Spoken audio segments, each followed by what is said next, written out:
សួស្តីអ្នកទាំងអស់គ្នាជួបជាមួយខ្ញុំវីតាមដងទៀតហើយថ្ងៃនេះផងដែរគឺថាខ្ញុំមកចែកជាមួយនឹង proxy file proxy បាញ់ក្បាលខ្លះគ្នាយើងហើយថ្ងៃមុនគឺថាខ្ញុំមកចែកម្ដងហើយអ្នកទាំងអស់គ្នាប៉ុន្តែប្រហែលជាវាផុតកំណត់អីឲ្យដឹងអ្នកទាំងអស់គ្នាខ្ញុំមិនដឹងដែរ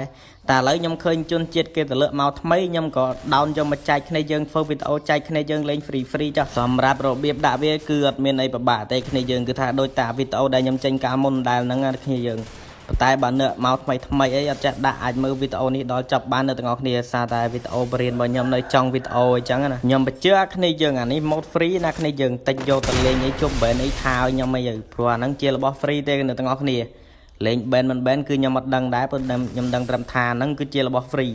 ហើយគ្នាយើងណាដែលចង់ទិញ mode អីគ្នាយើងអាចតាក់ទងមកខ្ញុំបានយើងគឺថាខ្ញុំមានលក់ mode បាញ់ក្បាលអីចឹងណាទាំង Android ទាំង iOS សម្រាប់គ្នាយើងណាដែលមកក្រោយអីមើលវីដេអូខ្ញុំក្រោយអីបើសិនជាដាក់បានអីអាហ្នឹងបានន័យថា file ហ្នឹងវាផុតកំណត់ឲ្យគ្នាយើងព្រោះថារបស់ free ក៏គេគិតពីផលប្រយោជន៍របស់គេដែរគ្នាយើងគឺគេត្រូវការបង្កើត mode ថ្មីដើម្បីធ្វើវីដេអូទៀត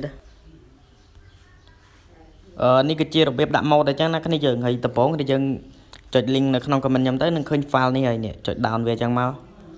ហើយបន្ទាប់ពី down មកគ្នាយើងរងចាំវាមក play ទៅគ្នាយើងដើម្បីវាពេញអញ្ចឹងណានេះវាកំពុងតែដើរអញ្ចឹងយើងចុច download មកនេះចុច download អញ្ចឹងមកហើយឥឡូវវាពេញហើយគ្នាយើងពេញឥឡូវខ្ញុំមកឆែកមើលនៅក្នុង file នេះគ្នាយើងឆែកមើលនៅក្នុង file ហ្នឹងឥឡូវខ្ញុំទៅឆែកមើលសិននេះឥឡូវបានហើយបន្ទាប់ពីបានហើយយើងចុចចូលវាបន្តមកឥឡូវនេះវាបានមួយទៀតហើយនេះបាន2អញ្ចឹងហើយបន្ទាប់ទៀតគ្នាយើងត្រូវតែមានកម្មវិធីនេះអាកម្មវិធីនេះគ្នាយើងអាច down នៅក្នុង App Store បាននេះឈ្មោះវា proxy pin ស្អីគេនេះឥឡូវខ្ញុំចូលអាហ្នឹងមកហើយបន្ទាប់មកទៀតនេះគ្នាយើងចុចអារូបកងចាក់នេះបន្ទាប់មកទៀតគ្នាយើងយកពាក្យថានេះអា proxy ខាងលើហ្នឹងហើយកន្លែងនេះគ្នាយើងបើកមកបើសិនជាបិទបើកឥឡូវបន្ទាប់ទៀតគ្នាយើងត្រូវ install certificate គ្នាយើង install វាមកហើយកន្លែងនេះគ្នាយើង download ឥឡូវយើងរងចាំសិនទៅគ្នាយើងប្រហែលជា2-3នាទីបានហើយគ្នាយើងវាកំពុងដើរអូខេអ្នកទាំងអស់គ្នាឥឡូវវាចេញបែបនេះអ្នកទាំងអស់គ្នានេះចុច allow មកគ្នាយើងនេះចុច allow មកបន្ទាប់មកទៀតយើងចុចថយក្រោយបន្ទាប់មកទៀតយើងចូលទៅកាន់ setting បន្ទាប់ពីយើងចូលទៅកាន់ setting ហើយពេលចូលដំបូងវាចេញបែបនេះអញ្ចឹងអ្នកទាំងអស់គ្នាចុចពាក្យថា general បន្ទាប់មកទៀតអ្នកទាំងអស់គ្នាអស់មកក្រៅមករកពាក្យថា VPN device អីគេនេះហើយអ្នកទាំងអស់គ្នានឹងឃើញ proxy pin CA នេះចុចចូលហ្នឹងមកបន្ទាប់ទៀតអ្នកទាំងអស់គ្នាចុច install ហើយ install មួយទៀតមក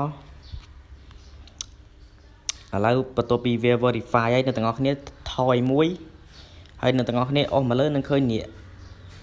អីគេនេះអ្នកទាំងអស់គ្នានៅលើគេហ្នឹងនឹងចុចចូលមកបន្ទាប់មកទៀតអ្នកទាំងអស់គ្នានឹងឃើញ certificate នៅខាងក្រោមហ្នឹងអ្នកគ្នាចុចចូលមក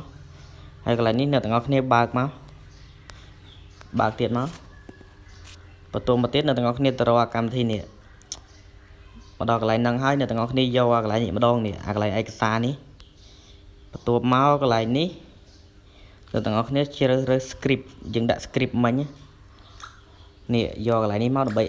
add script ចូលចឹងនេះ script មិញដែលយើងបានបំបែកវាចេញជា2អញ្ចឹងយើងដាក់នឹងចូលមកអូខេអញ្ចឹងគឺបានហើយអ្នកទាំងអស់គ្នាចុចបើកវាមក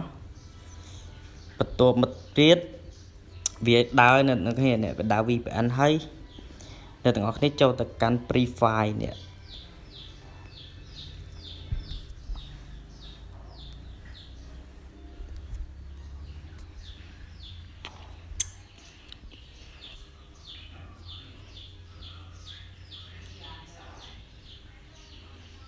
បន្ទាប់ពីយើងចូលទៅកាន់ Pre-file ហើយយើងរងចាំមួយ plate មកគ្នាយើងហើយ